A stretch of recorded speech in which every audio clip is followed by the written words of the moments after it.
நீதிபதி மரியாதைராமன் கதைகள். யானைக்கும் பானைக்கும் சரி. ஓர் ஊரில் செல்வந்தர் ஒருவர் இருந்தார். அவருக்கு ஒரு மகன் இருந்தான். மகனும் திருமண வயதை எட்டியதால் அவனுக்கு திருமணம் செய்ய விரும்பினார். திருமண நாளன்று ஊர்வலம் செல்ல யானை தேவைப்பட்டது. அவ்வூரில் வாழ்ந்து வந்த மற்றொரு பணக்காரரிடம் யானை இருந்தது. அவரிடம் அனுமதி பெற்று யானையை பெற்றுக் கொண்டார்.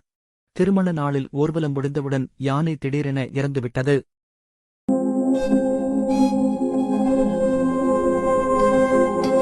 செல்வந்தர் பணக்காரரிடம் தயங்கியவாறு தெரிவித்தார். பின் இறந்து போன யானைக்குரிய பணத்தை தந்து விடுகிறேன், வேறு யானை வாங்கிக் கொள்ளுங்கள் என்றார். அதைக் கேட்ட பணக்காரர் செல்வந்தரை பார்த்துக் கோபித்து, எனக்கு பணம் வேண்டாம், இறந்து போன எனது யானையையே உயிருடன் தாருங்கள் எனக் கூறிவிட்டார். இறந்து போன யானையை எப்படித் தர இயலும் என்றார் செல்வந்தர்.